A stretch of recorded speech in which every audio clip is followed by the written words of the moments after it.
Neutralist అంటారు కాసేపు కొన్నాళ్ళు కొత్తలో, తర్వాత సెక్యులరిస్ట్ అంటారు, అయిపోయింది న్యూట్రలిస్ట్ అయిపోయింది, సెక్యులరిస్ట్ అయిపోయింది, లెఫ్టిస్ట్ అయిపోయింది, సోషలిస్ట్ అయిపోయింది, ఫండమెంటలిస్ట్ అయిపోయింది, రైటిస్ట్ అయిపోయింది.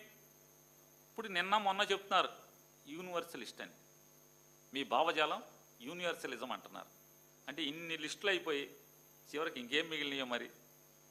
కాబట్టి నేనేం విమర్శించట్లా మిమ్మల్ని, నేనేం మిమ్మల్ని తప్పు పట్టలా. మిమ్మల్ని తప్పు పడితే కూడా మీకు బాగా కోపం వచ్చేస్తుంది. బాగా పళ్ళున్న చెట్టుకి రాళ్ళు వేస్తానంటున్నారు.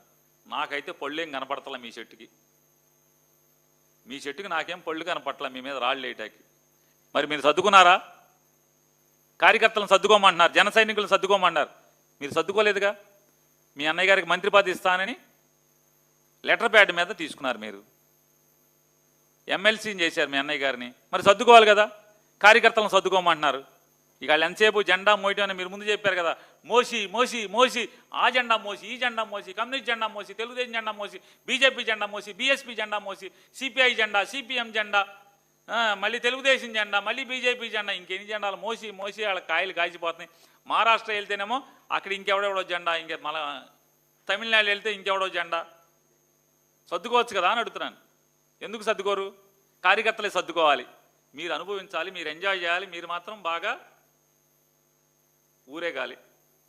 వాళ్ళు మాత్రం మోయాల్సిందే. ఎప్పటికీ మీరు మోయిండ్రా మోయండి, మేము మాత్రం ఊరేగుతామని చెప్తారు. ముందు మీరు సర్దుకుని వాళ్ళని సర్దుకోమని చెప్పాలి. మీరు ఎవరు సర్దుకోరు, వాళ్ళని సర్దుకోవాలి. ఇక ఏం చేస్తాం, ఏదో పిచ్చలో మీ వెనకాల తిరుగుతున్నారు, తిరగని.